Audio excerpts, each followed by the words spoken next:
Another big difference between the OxyHealth line of chambers and the Summit to Sea line is how simple or complicated it is to add oxygen concentrator or supplemental oxygen to your chamber.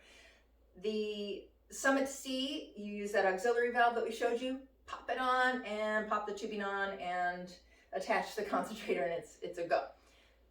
A little more complicated with these chambers. I've done them a lot, but it's been a while, so bear with me. You're going to take your tubing, which I recommend at least 10 feet of, because you'll want 3 to 5 feet inside the chamber, and then depending on where you put your concentrator, you'll put the other end.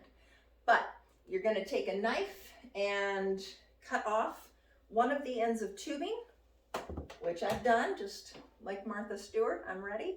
You cut that off, and then I'm going to go inside the chamber and push this through all the way through till I have just as much length in the chamber as I need.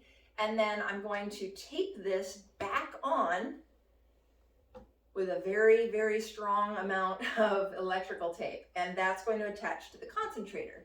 Now your first impulse might be, well, why not just run it through this way and attach it inside? Well, every time you attach a mask or a cannula inside, there's a strong chance that this is going to detach, and then you're going to be adding more and more tape. And if you're running this, especially clinically, that gets to be a pain. So I highly recommend you learn from my mistakes over the years and do it this way if you are using this type of chamber.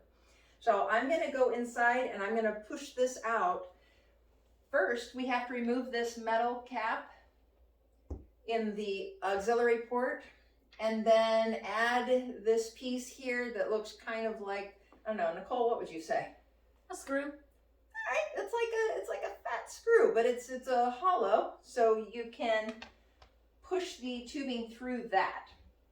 Once we get that through, I'm going to put a length of tape on the inside, have Nicole pull it as tight as she can, and then she's going to put a length of tape on the outside. I'm going to give it another tug to hopefully create a seal here, so that when you're pressurizing the chamber, you don't have a loud leak. It's inevitable, there's always a leak there, but you want to minimize that. So we're going to do that real quick, or as quickly as possible.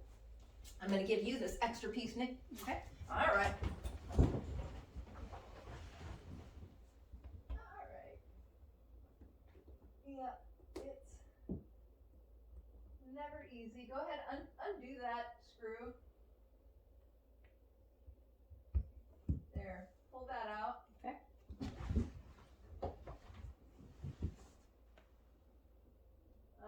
Pull that. There you go. All right. Okay. Yeah. And then this has to go through here, which is difficult. Okay. You know what? Just get a Summit chamber. It's so much easier.